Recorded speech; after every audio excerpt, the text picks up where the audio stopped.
morning and blessed Thanksgiving Day to you all. Hear the word of the Lord. Then Jesus said to his disciples, "If anyone would come after me, he must deny himself and take up his cross and follow me." Thanksgiving is not a religious holiday as such. It has its origin in the settlement of America and was first celebrated in 1621 by colonists at Plymouth. But while it is not a religious holiday, it certainly has spiritual overtones. The celebration of Thanksgiving may serve as a reaffirmation of our faith, a declaration of how we feel about Jesus and our recognition of how much we owe to him.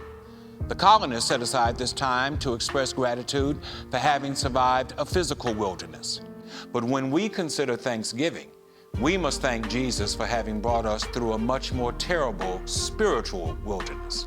We're 20 months dealing with this COVID pandemic, and relief is not yet in sight.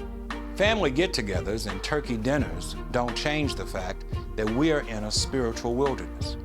Our city's murder rate is at an all-time high. Illegal drugs have carved out an economy bolstered by crime and violence. Disparities based on race are as real today as they have ever been. We're in a spiritual wilderness. But this is not the first wilderness we have faced. Every generation has had its wilderness experience, and I'm certain that their troubles were as frustrating to them as ours are to us. But when I think about them and all that they had to endure, I'm encouraged by the fact that through all their hardships, they made it by the grace of God. Sometimes they were mistreated. Sometimes they had to deal with danger, toil, and snare. But by the grace of God, they made it. And the fact that they made it through their trouble encourages me on this Thanksgiving Day that we can make it through our trouble. It's the love of Jesus that gives us reason to have the Thanksgiving spirit, even as we face our spiritual wilderness. Jesus is the assurance that good will win out over evil, that right will conquer wrong, that love is stronger than hate. And if we know that God has been good to us, then we must respond to that goodness by living lives that portray a spirit of thanksgiving. If anyone would come after me, let him deny himself and take up his cross and follow me. To live in the spirit of thanksgiving, we must be willing to deny ourselves. Our nature is to be concerned all about self. We won't submit our will to God's will, and our world suffers as a result. But it's not that simple. It's not just ignorance or poverty that has caused our suffering. It's evil predicated on our wanting to do things our way instead of doing things God's way. And Jesus is saying, if you're going to have the Thanksgiving spirit, then there must be a change in our hearts that allow us to deny self and do things God's way.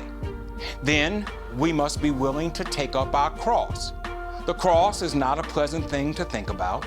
The cross was designed to destroy, degrade, and humiliate, and yet Jesus endured the cross for us.